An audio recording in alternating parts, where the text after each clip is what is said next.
పరిశ్రమలో casting couch ఉందనే సంగతి మనందరికీ తెలిసిందే. ఇలా ఇండస్ట్రీలో ఎంతోమంది సెలబ్రిటీలు అవకాశాల కోసం ఇండస్ట్రీలోకి వచ్చి ఇలాంటి ఇబ్బందులను ఎదుర్కొన్నాము అంటూ బహిరంగంగా పలు ఇంటర్వ్యూలలో తెలియజేశారు. అయితే తాజాగా ఇండస్ట్రీలో ఉన్నటువంటి ఈ కాస్టింగ్ కౌచ్ గురించి సీనియర్ నటి రమ్యకృష్ణ చేసినటువంటి వ్యాఖ్యలు సంచలనంగా మారాయి. రమ్యకృష్ణ 90లలో ఇండస్ట్రీలో స్టార్ హీరోయిన్గా ఓ వెలుగు వెలిగారు. ఈమె తెలుగు, తమిళ చిత్ర భాషల్లో నటించి స్టార్ హీరోయిన్గా గుర్తింపు పొందారు. ఇప్పటికీ కూడా రమ్యకృష్ణ వరుస సినిమాలలో అవకాశాలు అందుకుంటూ నటిగా బిజీగా గడుపుతున్న సంగతి తెలిసిందే. ఇలా ఇండస్ట్రీలో సుమారు 200కు పైగా సినిమాల్లో నటించి ప్రేక్షకులను మెప్పించినటువంటి రమ్యకృష్ణ కాస్టింగ్ కౌచ్ గురించి మాట్లాడుతూ సినిమా ఇండస్ట్రీలోనే కాదు ప్రతి ఒక్క రంగంలో కూడా ఇలాంటి ఇబ్బందులు మహిళలు ఎదుర్కోవాలని తెలిపారు.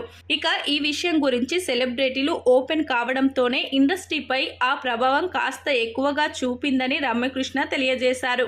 తప్పుడు ప్రచారాలు చేయడం కూడా నిజమేనని రమ్యకృష్ణ వెల్లడించారు. అయితే నా వరకు ఎప్పుడూ కూడా ఇలాంటి సమస్యలు ఎదురు కాలేదని ఈమె తెలిపారు. ఇక ఇండస్ట్రీలో స్టార్ సెలబ్రిటీలుగా కొనసాగాలి అంటే కొన్నిసార్లు హీరోయిన్స్ సర్దుకుపోవాల్సిందే అంటూ ఈ సందర్భంగా రమ్యకృష్ణ చేసిన ఈ వ్యాఖ్యలు సంచలనంగా మారాయి.